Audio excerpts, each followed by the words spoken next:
2015 আৰু 16 চনত আছিল 96,25,000 টকাৰ মালিক। 2021 চনত সেই সম্পত্তি বৃদ্ধি হল 2,15,70,000 টকা।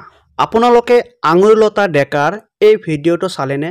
মোৰ বেংক বেলেন্স আছে বাবে গাড়ী এখন ল বুলিলেই ল'ব পাৰো। আজি মোৰ বেংক বেলেন্স আছে, সেই কাৰণে মই সিদ্ধান্ত পাৰো মই গাড়ী এখন ল'ম বুলি ক'লে মই ল'ব পাৰো। এতিয়া আঙুৰলতা ডেকাৰ এই ভিডিঅটোত অসমৰ ৰাইজে বহু বেয়াকৈ কমেন্ট কৰিছে। অসমৰ ৰাইজে কোনে কি কমেন্ট কৰিছে নিশ্চয় আপোনাক দেখুৱাম।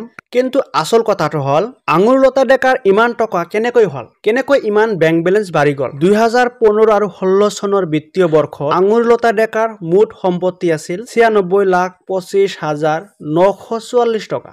এইখিনি মুঠ সম্পত্তি আছিল 2015 আৰু 16 চনত। কিন্তু আচৰিত কথাটো হল এই সম্পত্তি লাহে লাহে বৃদ্ধি হৈ 2021 চনত এই সম্পত্তি হলগৈ 2,15,70,646 টকা। আপোনালোকে অনুমান কৰিছেনে ইমান টকা কেনেকৈ বৃদ্ধি হল? দৰমহা কৰি ইমান টকা বৃদ্ধি হ'ব পাৰেনে? আঙুৰলতা ডেকাৰ এই ভিডিঅটোত অসমৰ ৰাইজে কি কি মন্তব্য আগবঢ়াইছে বা কি কি কমেন্ট কৰিছে। চুনমণি বৰা নামৰ এজনীয়ে কমেন্ট কৰিছে, সেইকাৰণে নিজৰ গিৰিয়েকক এৰিম বুলিলেই এৰিব পাৰিলে।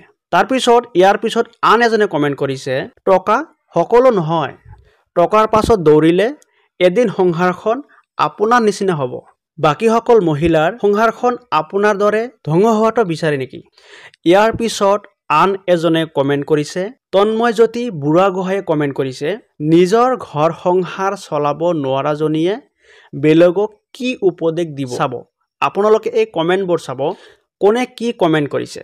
এজন মানুহেও তেওঁক ভাল কমেন্ট কৰা নাই, এনেকুৱাকৈ বহু মানুহে কমেন্ট কৰিছে। আপোনালোক চাওক, মণি কলিতা নামৰ এজনে আকৌ ইয়াত কমেন্ট কৰিছে, মোৰ জিৰ' বেলেন্স তথাপি আমাৰ সংসাৰ বহুতো সুখত চলি আছে। আপোনালোকে চাওক এইজন আঙুৰলতা ডেকাক কিমানজন মানুহে বেয়াকৈ কমেন্ট কৰিছে। চ' এইজন আঙুৰলতাৰ বিষয়ে আপোনালোকে মোক কমেন্ট কৰি জনাব।